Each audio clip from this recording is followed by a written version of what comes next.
পূর্ব মেদিনীপুর জেলার ডিপিএসসি অভিযান জমায়েত শঙ্কর আড়া বাস স্ট্যান্ড, সময় সকাল 11টা। তাই সকলকে অনুরোধ করছি, সকাল 11টার সময় আপনারা অবশ্যই পূর্ব মেদিনীপুর জেলায় যে সমস্ত টেট পাস হবু শিক্ষক শিক্ষিকারা আছেন, আমার দিদি বোনেরা ভাইয়েরা দাদারা আছেন, তাদেরকে সকলের কাছে অনুরোধ, আপনারা আগামী 16 জুন সোমবার সকাল 11টার সময় শঙ্কর আড়া বাস স্ট্যান্ডে চলে যান। কারণ ওই দিনকে আমাদের পূর্ব মেদিনীপুর জেলার ডিপিএসসি আছে। ডিপিএসসিটা করা খুবই গুরুত্বপূর্ণ। ইতিমধ্যে 23 জেলায় ম্যাক্সিমাম জেলাটাই ডিপিএসসি কর্মসূচি হয়ে গেছে।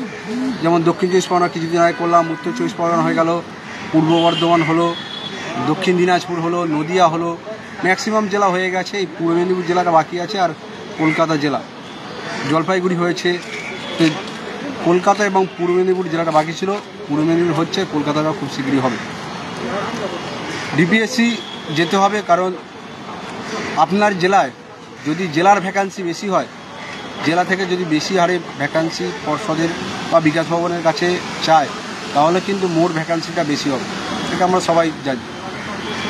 তাই জেলাতে বর্তমান কত শূন্যপদ আছে, জেলাতে কতজন অবসরপ্রাপ্ত শিক্ষক শিক্ষিকা অবসর নিয়েছেন এবং কত শ্রেণী পঞ্চম শ্রেণীতে নতুন করে অ্যাড হয়েছে, এই সংখ্যাটা আমাদের জানা খুবই প্রয়োজন। তাই সকলকে অনুরোধ, 16 জুন সোমবার সকাল 11টায় শঙ্কর আড়া বাস স্ট্যান্ডে চলে যান। নিজের স্বার্থে যাবেন, নিজের চাকরির স্বপ্নের জন্য যাবেন, নিজের ভবিষ্যৎকে উজ্জ্বল করতে যাবেন, নিজের জন্য যাবেন।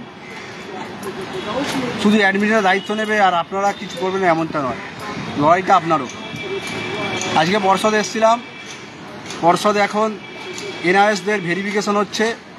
2017 টেট পাস, 14 টেট পাস যারা ছিল এনআইএস, তাদের ভেরিফিকেশন হচ্ছে। দেখলাম ফার্স্ট শিফটে হচ্ছে প্রায় ওই 70-80 জন উপস্থিত আছে নিচের হলে, সব চেয়ারে বসিয়ে রেখেছে।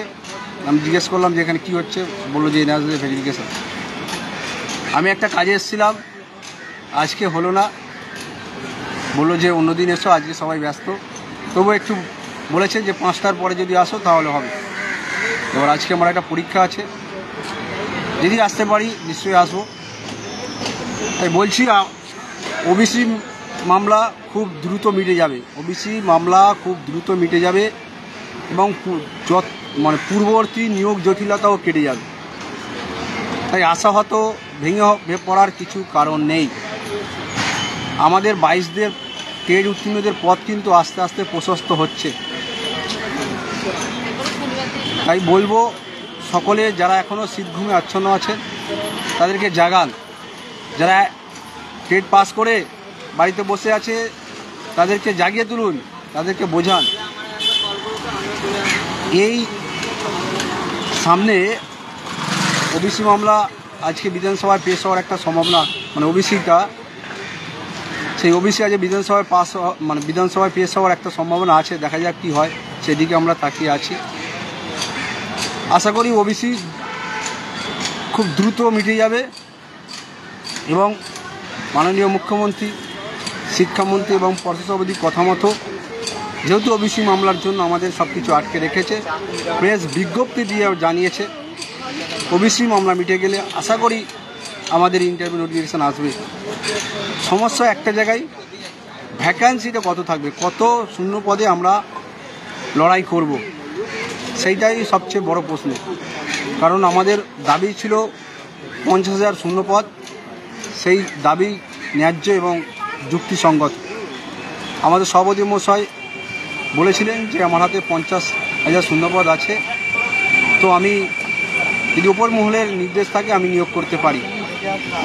এবং মাননীয় মুখ্যমন্ত্রী লোকসভা ভোটের প্রচারে বিভিন্ন জায়গায় বলেছিলেন যে ওনার কাছে শিক্ষক নিয়োগে প্রায় 1 লক্ষ শূন্যপদ আছে, সেইখান থেকে আমরা 50,000 শূন্যপদ চাইছি, সেটা যুক্তিসঙ্গত।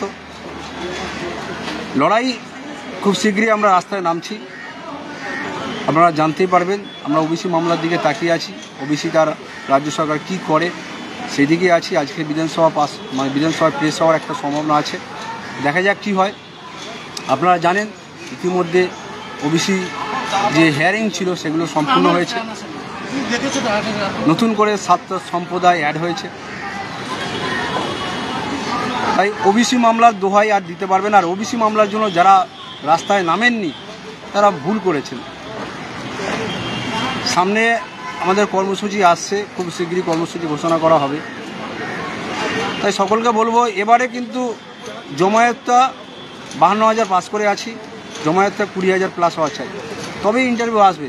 ওই 500-600 রাস্তায় নেমে আমরা আমাদের দাবি নিয়ে চিৎকার করবো, গলা ফাটাবো, তাতে কিছু হবে না, বেকার। পাস করে আছি 52,000, রাস্তায় নামছি 500, এর থেকে লজ্জা আর কিছু আমাদের আছে? কিছু নেই। কারণ আমরা আমাদের যে দাবি, সেই দাবি সম্পর্কে সচেতন নই। সেই যারা আন্দোলনে আসছে তারাই রাস্তায় নামছে, যারা কাজ করছে তারাই কাজ করছে, তারাই ফোন করছে, তারাই আসছে। আর একটা শ্রেণী, বৃহৎ শ্রেণী, তারা কী করছে, চাতক পাখির মতো চেয়ে আছে কবে ইন্টারভিউ আমরা খেটে খুঁটে লড়াই করে কবে ইন্টারভিউ নোটিফিকেশনটা নিয়ে আসবো। তারা নির্লজ্জের মতো গিয়ে অমনি ইন্টারভিউ দিতে চলে আসবে। আর যাই হোক, তারা হয়তো ইন্টারভিউ দেবে, চাকরিও পাবে, কিন্তু মনের মধ্যে যে সন্তুষ্টি, সেই সন্তুষ্টি তাদের মধ্যে থাকবে না। আমরা লড়াই করছি, কত থানায় আটকেছি, কত রাস্তায় রাজপথে দিন কাটিয়েছি, রোদ ঝড় বৃষ্টি, কত কি সহ্য করেছি।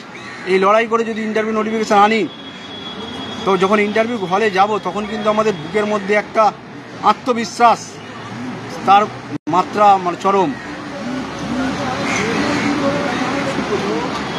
তাই বলছি, আজকে প্রথম শিফটে এনআইএস ভেরিফিকেশান চলছে, দ্বিতীয় শিফটে হবে, 5টার সময় শেষ হবে। 5টার পরে আবার পর্ষদে আসার চেষ্টা করব, যদি পরীক্ষাটা তাড়াতাড়ি শেষ হয়ে যায়। আমরা ভিতর দিয়ে কিন্তু কাজ চলছে। এই যে লাস্ট আন্দোলন আমরা করেছিলাম কলেজ স্কোয়ারে ধর্ণা কর্মসূচি, এরপরেও ভাববেন না যে আমরা বাড়িতে বসে আছি, ভিতর দিয়ে কাজ চলছে। এখন আইনি পরামর্শগুলো আমরা নিচ্ছি, সবে হাইকোর্ট খুললো, এরপরে দেখতে পারবেন একের পর এক মামলাগুলো উঠবে। আজকে যেমন আমি পর্ষদে এসেছিলাম, একটা কেস সংক্রান্ত বিষয় নিয়ে এসেছিলাম, একটা উত্তর নেওয়ার ছিল, কিন্তু আজকে যেহেতু এনআইএস ভেরিফিকেশান চলছে, সমস্ত যে দপ্তরে অর্ডারটা নেওয়ার কথা ছিল সেটা এখন এনআইএস ভেরিফিকেশানে ব্যস্ত আছে। তাই আজকে বললো হবে না, বললো যে 5টার পরে এসো, শেষ হয়ে গেলে যদি কথা বলে, আর না হলে 18 তারিখের পরে আসতে বলল। এখন পর্ষদ খুবই ব্যস্ত। এটা ফার্স্ট ফেজের এনআইএস ভেরিফিকেশন চলছে, এরপরে দ্বিতীয় ফেজে হবে। তাই জটিলতা আস্তে আস্তে মুক্ত হচ্ছে। আর আমাদের ওএমআর আছে, আমাদের আইনি কোনো জটিলতা এখনও পর্যন্ত নেই। তাই বলবো, রাস্তায় নামুন। আর কবে নামবেন? খুব শীঘ্রই আমাদের কর্মসূচি ঘোষণা হবে।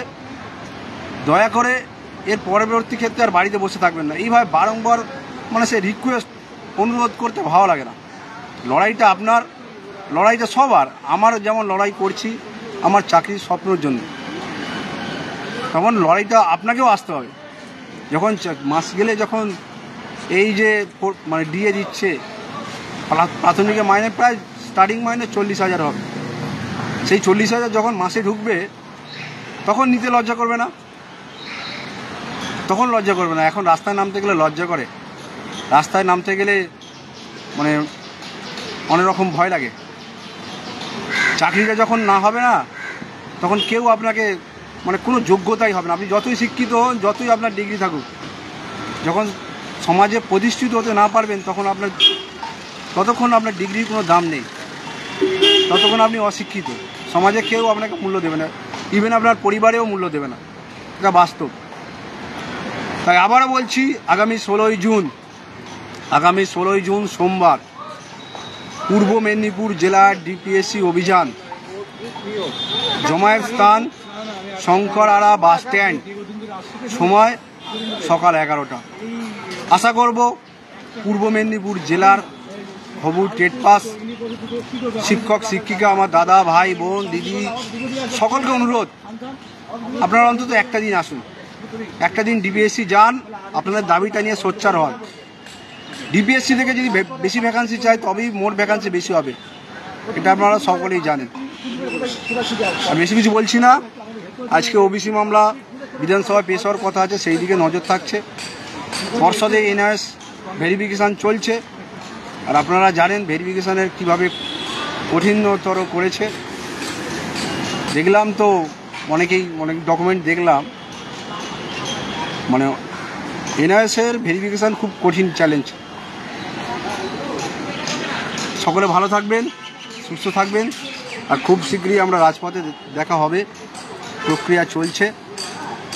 অ্যাডমিন প্যানেল কিন্তু বসে নেই, অ্যাডমিন প্যানেল নিঃশব্দে কাজ করে যাচ্ছে। 23 জেলা, প্রায় ম্যাক্সিমাম জেলা আমরা ডিপিএসসি করেছি, শুধু পূর্ব মেদিনীপুর জেলা বাকি, আর কলকাতা জেলাটা বাকি আছে। 16 জুন পূর্ব মেদিনীপুর জেলা হচ্ছে, এবং কিছুদিন পরে কলকাতা জেলাও হবে। তাই সঙ্গে থাকবেন, পাশে থাকবেন, এবং এর পরবর্তী ক্ষেত্রে খুব শীঘ্রই আমাদের রাজপথে নেমে আন্দোলন হবে। আজকে ওবিসি কী হয় দেখি, এবং হাইকোর্টের লড়াই, আইনি লড়াই যেগুলো আছে সেগুলো খুব শীঘ্রই উঠবে। আমাদের কাছে ওএমআর আছে, আমাদের দাবি হচ্ছে 50,000 শূন্যপদ, একই সঙ্গে 2022 স্টেট উত্তীর্ণদের পূর্ণাঙ্গ তালিকা প্রকাশ। এই দাবি নিয়ে সেই শুরু থেকে লড়াই চলছে, লড়াই চলবে। ভালো থাকবেন, ভেঙে পড়বেন না। রাস্তা কিন্তু পরিষ্কার হচ্ছে, আর সামনে বিধানসভা ভোট, তার আগে যদি আমরা রাস্তায় নেমে মার খেয়ে রক্ত ঝরিয়ে হলেও যদি আমরা ইন্টারভিউ আনতে পারি, তার থেকে শান্তির কিছু নেই।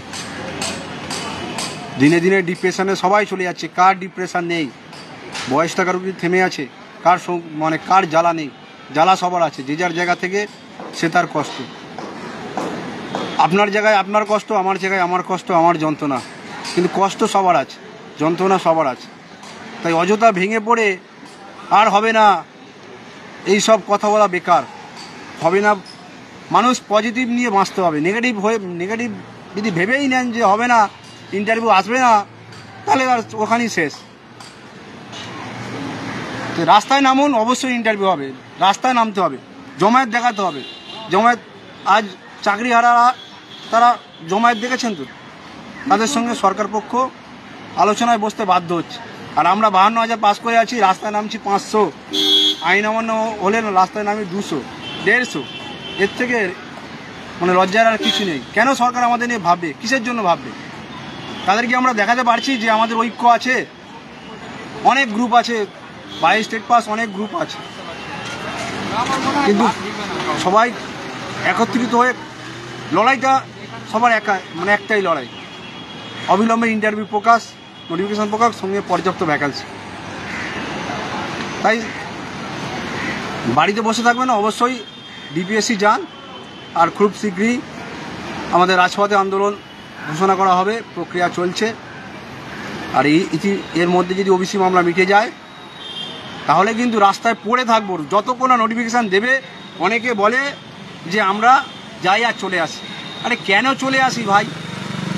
তুমি কোথায়? বাড়িতে বসে ডায়লগ মারো, বাড়িতে বসে অনেক কিছু বিপ্লব করা যায়। রাস্তায় এসো, রাস্তায় এসে আমাদের সঙ্গে সঙ্গ দাও, দেখো আমরা উঠি কি না। জমায়েত যদি 10,000 হয়, কিসের জন্য উঠবো? আর ওই 200-100 জমায়েত নিয়ে আর লড়াই করতে যাবো, আমাদের থেকে পুলিশের সংখ্যা বেশি হবে, হিড়ির করে টেন নিয়ে চলে যাবে। কিসের লড়াই করবো? কিসের জন্য? কাদের জন্য লড়াই করবো?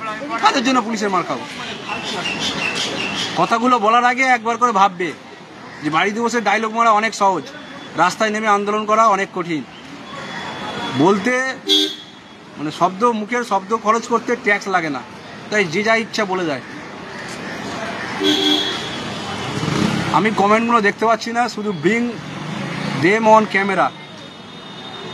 আজকে ওবিসি তো ওটার কথা আছে, বিধানসভায় দেখা যাক। দেখতেই পাচ্ছ পর্ষদে প্রচুর ভিড়, আর ভিতরে তখন ছিলাম, দেখাতে পারতাম। পর্ষদে আজকে এনআরএস ভেরিফিকেশন হচ্ছে ফার্স্ট হাফে, এটা 3টে পর্যন্ত চলবে, 2টো পর্যন্ত চলবে, আবার 3টে থেকে একটা শুরু হবে। রাখছি, আর বেশি কথা বলবো না। আবারও বলছি, 16ই জুন সোমবার পূর্ব মেদিনীপুর জেলার ডিপিএসসি অভিযান, জমায়েত স্থান শঙ্করহারা বাস স্ট্যান্ড, সময় সকাল 11টা। তাই যদি চাকরি পেতে চাও, যদি জেলায় চাকরি পেতে চাও, শূন্যপদ জেলা থেকে বেশি পেতে চাও, তাহলে এসো। আর যদি মনে করো আমার চাকরি হয়ে গেছে আর দরকার নেই, তাহলে নাকে তেল দিয়ে ঘুমোতে পারো, কারণ সবাই তো নাকে তেল দিয়েই ঘুমাচ্ছে।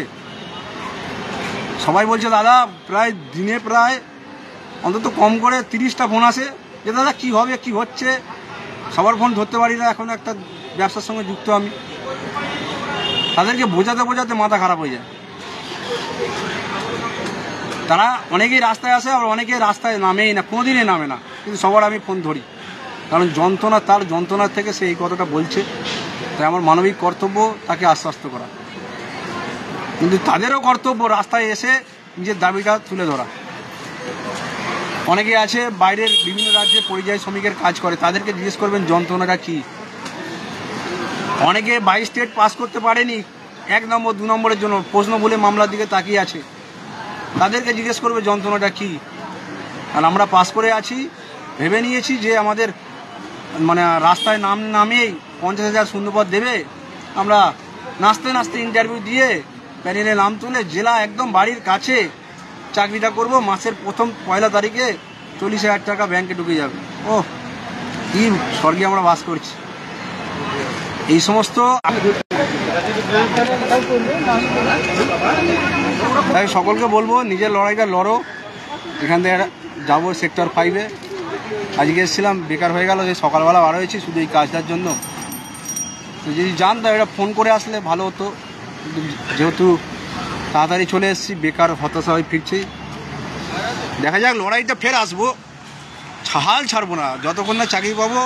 এই চাকরিটার জন্য মানে বুকে পাথর জমিয়ে রেখে এই লড়াই করছি। হাজার লাঞ্ছনা যন্ত্রণা সব সহ্য করে, শুধু একটাই আশার আলো আছে যে 22 স্টেট পাস করে আছি, মানে 17দের প্রায় সব শেষ হয়ে গেছে। আজকে এনআরএস ভেরিফিকেশান হলে মোটামুটি কমপ্লিট। তারপরে আমাদের একটা আশার আলো ফুটবে এবং বিধানসভার আগে আমরা লড়াই করে রাস্তায় মানে মার খেয়ে হোক, যাই করে হোক, ইন্টারভিউ আমরা বিধানসভা ভোটের আগে আনবই। আমি আমার কাজ করি, যেখানে আন্দোলন হবে, যেখানে হোক, আইন অমান্য হোক, বিকাশ ভবন হোক, কালীঘাট হোক, যেখানে হোক, জানলে অবশ্যই যাব, কারণ লড়াইটা আমার।